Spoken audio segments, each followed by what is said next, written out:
Hi, everybody. I recently had a client who hired me that has an 8-week-old husky coming into a home where there was a 7-year-old adult German Shepherd. And as you might understand or would figure, they have some concerns. Is this going to go on safely? How are they going to get along? How do we bring them together? And I thought that that really is an important thing that many of us encounter. And so I'm going to try and give you some tips here to help you out on that kind of transition to make sure that you are doing this safely and in a good manner. When you first start to bring the puppy home, you may want to have the puppy and adult dog meet at a neutral site, maybe a park or somewhere away from where you're getting either dog. And have them walk side by side, have them both on leash, make sure that they can kind of encounter each other and that things initially go well. Then you want to bring them home. If you have a fenced yard, you can take them off leash. Again, let them kind of just initiate welcoming each other in that process and getting them to say hi and see how things go. Then when you bring them in, you'll let the adult dog in the home and then bring the puppy in on leash. And while on leash, walk him through the home. Let him see each and every aspect of the home and the different rooms of his new place where he's going to be living. Then what you want to do is make sure that as the days go by, what you do is make sure that they are separate in feeding, okay? So they don't feed in the same areas, they have separate toys, and so that the adult dog doesn't think that this puppy is going to be a real hindrance or going to invade his space, that his things are his things. And what you're going to want to do then is when you do bring them together in the home, make sure that these little visits are supervised and that there's only a few per day initially. You don't want to just give free rein. You certainly don't want to have it unsupervised. And you want to watch what's going on. You don't want any food or toys available that might distract them or cause some kind of conflict over who's going to get to have that toy or food bowl. And just kind of watch them and see how things go.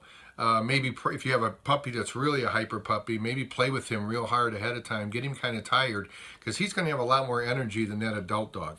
So it'll bring him down a little bit, and then maybe you'll have more equal energy and that they'll get along better, that the adult dog won't see him as a real threat. And, oh boy, this kid, he's hyper, here we go again. The other thing that you're going to encounter is the fact that the adult dog might get a little growly. He might get a little brow down and that kind of thing. And quite frankly, that's normal.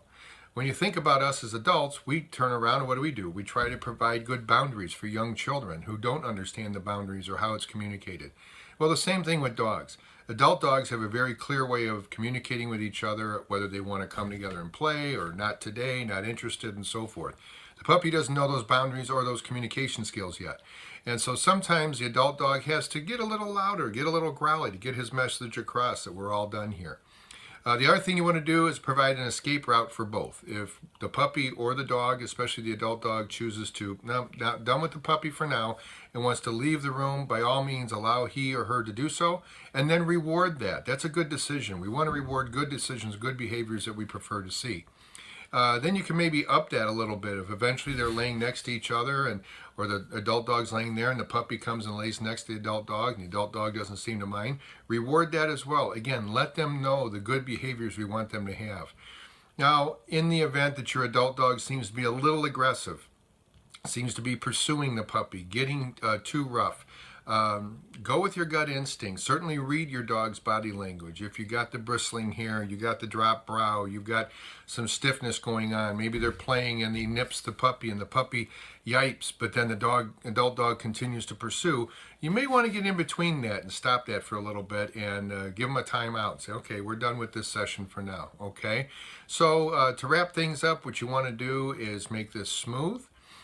Make sure that you take them for walks. Many times, in fact, a walk is very bonding, both for the two dogs and for the dogs to their owners. So lots of walks together are going to help them get along as well.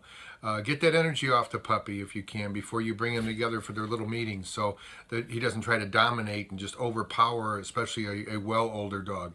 Make sure they have very distinct feeding areas and toys that are separated so they know whose stuff is what. Basically, keep your eyes on them, and you're going to have a good situation where these two are going to come together.